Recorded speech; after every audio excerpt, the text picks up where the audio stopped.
जय हिंद दोस्तों। स्वागत है आप सबका अपने चैनल स्कूलिंग एजुकेशन पे।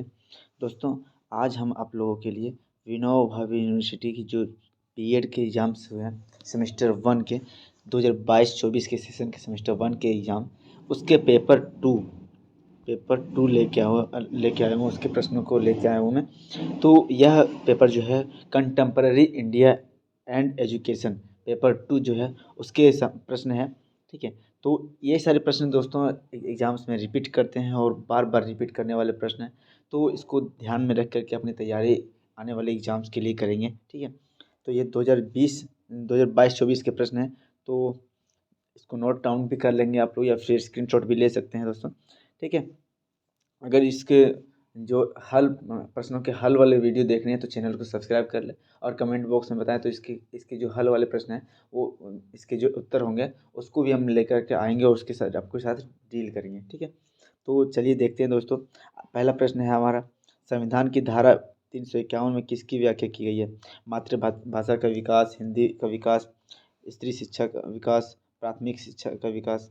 तो ये आपके फिर प्रश्न 2 में मतलब पूछा गया था, मौलिक कर्तव्य की व्याख्या संविधान की धारा किस में है? तो आर्टिकल 16, 30, 51 ए, फिर नन ऑफ दीज। ठीक है, फिर है when was dealer commission presented? Dealer commission कब आया था? 3, 2005, 2007 या फिर नन ऑफ दीज। फिर स्त्री शिक्षा की व्याख्या संविधान की धारा डैश में की गई है? आर्टिकल 15, 17, 45 या फिर 46। फिर पूछा गया था बुनियादी शिक्षा संबंधित है महात्मा गांधी से, राधा कृष्ण से, अरविंदो घोष से या फिर इनमें से कोई नहीं। फिर पूछा गया था निम्न में कौन राष्ट्रीय अखंडता को बढ़ावा देता है? राष्ट्रीय अखंडता है उसको कौन बढ़ाता है? पंथ निरपेक्षता, सहभागिता या फिर सांप्रदायिक क्रियाएं या फिर धार्मिक क्रियाएं। ठीक है, फिर नेक्स्ट है जी में पूछा गया था माध्यमिक शिक्षा आयोग का गठन कब हुआ था? तो 52, 53, 64, 66 या फिर 83, 85 या 84, 86। नेक्स्ट प्रश्न पूछा गया था विश्वविद्यालय शिक्षा आयोग का गठन कब हुआ था? 64, 66, 52, 53, 84, 85 या फिर 48, 49। कक्षा कक्ष के लिए कौन सी तकनीक आवश्यक है? कक्षा कक्ष के लिए कौन सी तकनीक आवश्यक है? टीवी, रेडियो, कंप्यूटर या फिर स्मार्ट बोर्ड। नेक्स्ट पूछा गया था ज्ञान आयोग जो है राष्ट्रीय ज्ञान आयोग के कार्य का निरीक्षण कौन करता है? तो ज्ञान आयोग, वित्त आयोग, शिक्षा आयोग या फिर योजना आयोग। ठीक है, नेक्स्ट पूछा गया था, अब यहाँ पे देखते हैं दोस्तों ऑब्जेक्टिव प्रश्न के बाद यहाँ पे आते हैं आपके शॉर्ट खंड बी में पूछा जाता है शॉर्ट आंसर टाइप क्वेश्चन। इनमें से जो प्रश्न है उसमें 5 प्रश्नों के उत्तर देने होते हैं। ठीक है, 5 प्रश्नों के उत्तर, ये प्रश्न जो आपके चार चार नंबर के प्रश्न होते हैं। 5 प्रश्न 4-4 नंबर के, ये टोटल 20 नंबर के आपके इस खंड बी से पूछे जाते हैं। तो इसमें आपके देखते हैं कौन कौन से प्रश्न थे। तो पहला में है भारतीय संविधान में शिक्षा से संबंधित मौलिक अधिकार की चर्चा करें। जो मौलिक अधिकार दिया है गया है हम लोगों को, तो वो उनमें से जो शिक्षा से रिलेटेड था, एजुकेशन से रिलेटेड है, उसके उन मौलिक अधिकारों को चर्चा करना था। फिर भारतीय संविधान की धारा 45 एवं धारा 51 में क्या अंतर है?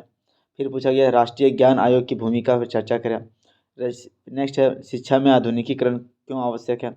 उसके नेक्स्ट है शैक्षिक अवसरों में समानता के कारक क्या हैं? शैक्षिक अवसरों के लिए पार्टनरशिप क्यों आवश्यक है?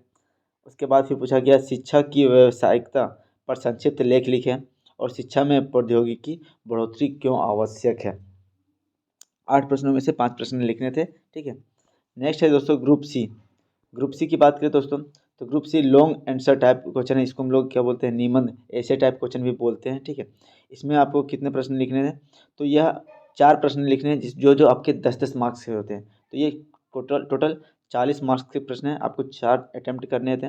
यह ऐसे टाइप के लॉन्ग आंसर टाइप क्वेश्चन है ऑप्शन। ठीक है, ग्रुप सी में ध्यान रखेंगे।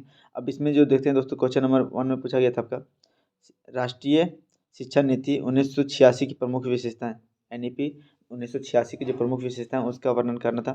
फिर है भारतीय संविधान के अनुच्छेद 14, 15, 16, 30 और 51 ए के संदर्भ में मूल अधिकारों पर चर्चा करें। जो इसमें से मूल अधिकार उस पर चर्चा करना था। ठीक है, नेक्स्ट है शिक्षा का अधिकार अधिनियम से आप क्या समझते हैं?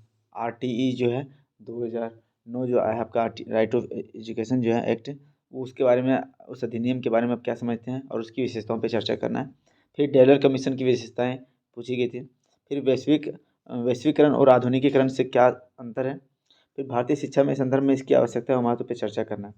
और क्वेश्चन नंबर 15 पूछा गया था, राष्ट्रीय ज्ञान आयोग की प्रमुख प्रावधानों की व्याख्या करें। तो ये आपके कुछ प्रश्न थे दोस्तों, 6 प्रश्न इसमें से आपको करने थे, ठीक है।